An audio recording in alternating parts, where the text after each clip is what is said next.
driving to work, but I figure I'd get up here and just talk to you guys this morning as I'm drinking my coffee, getting in this traffic. I wanted to say thank you for all of the love, the support that you guys have been giving me over the last several videos. Really appreciate it.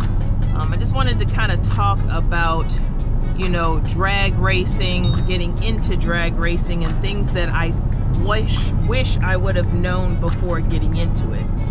Some of these things are basic, but I think that are very important, especially, you know, in the community, female community. There's not a lot of drag racers around this area, so I'm trying to educate and hopefully get some of my females out there.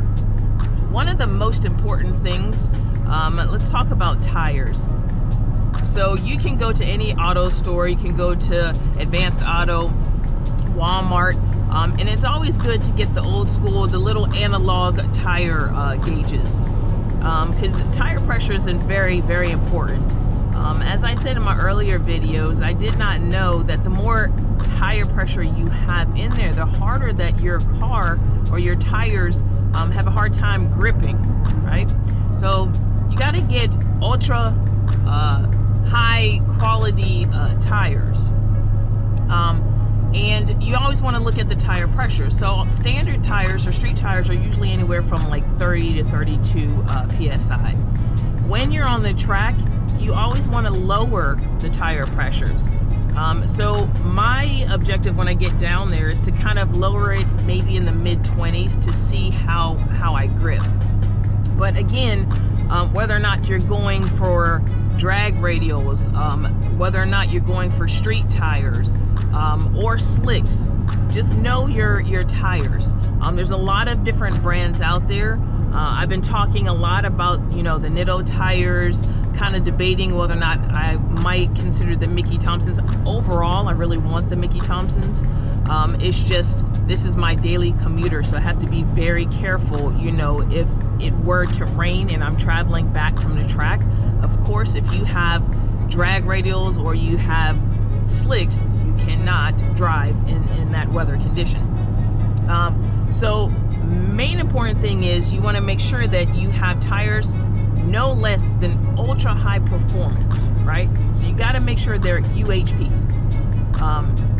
So that's one of the things. The other thing is too, you know, when you're first going there, you have the first time jitters, you don't know what to expect. So you always have to make sure that your car and everything is under compliance. Well, what does that mean? So basically it's like a board, just like a board of nursing, board of medicine. You have this National Hot Rod Association, and they dictate the compliance. Your car has to be inspected. Your car basically has to be operable. And you have to have a license, of course. Standard fees, it just depends on where you go. Can be anywhere from $30 to $50 to enter in the race. You have to have a helmet. If your car goes faster than 15 seconds in a quarter of a mile, you have to have a helmet. That's just a standard. So make sure that you get a helmet. It has to be DOT regulated. So there's a lot of good quality helmets on Amazon.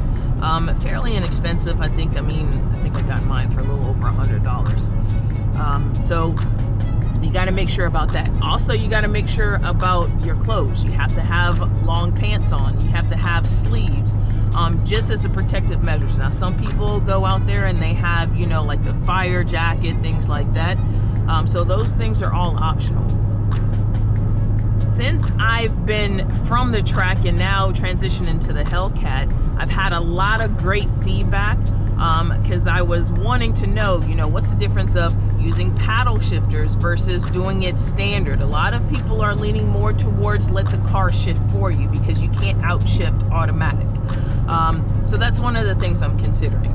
The other thing is I was trying to, you know, think about foot brake, what I used to was doing with my Scat Pack versus launching. And that's kind of like a mixed review.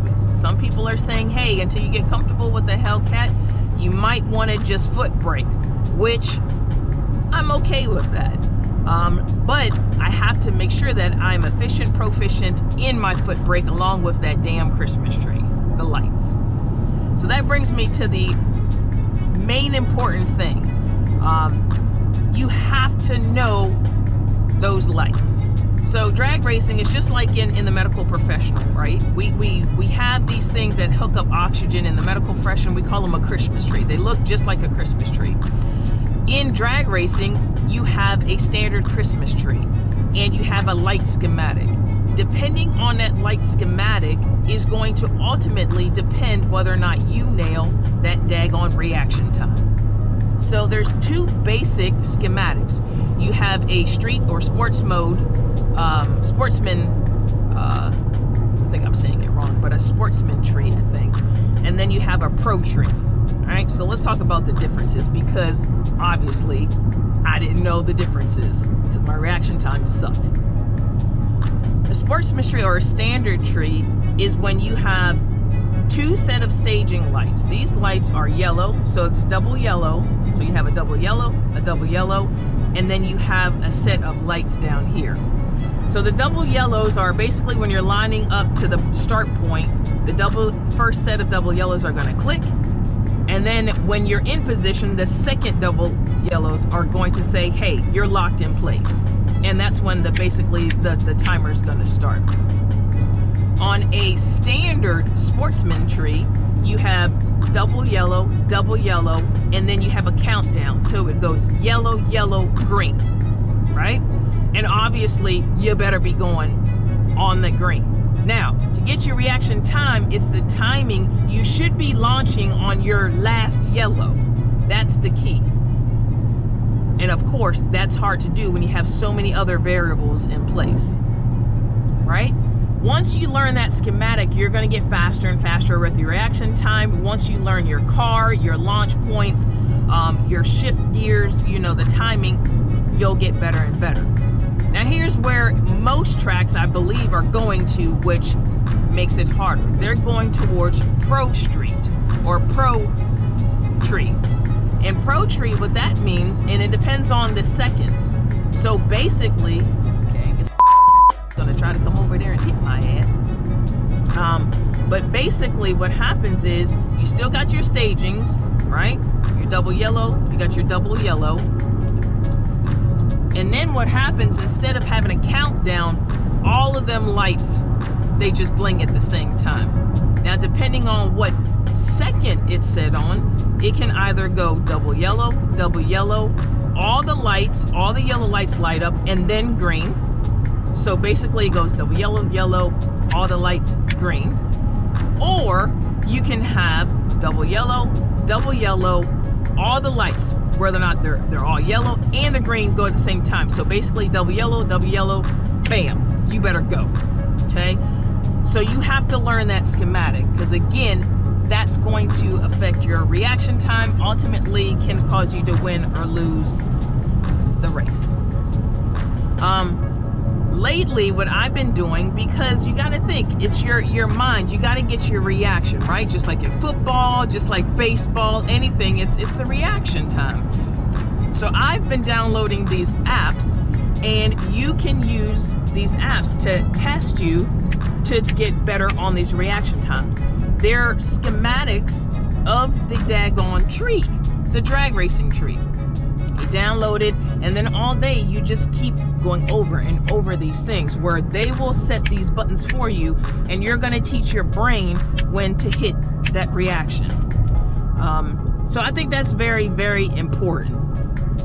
Outside of that, I think everything else is common sense. You'll kind of learn as you go doing the drag racing, and you'll just get better and better as you expound on your skills.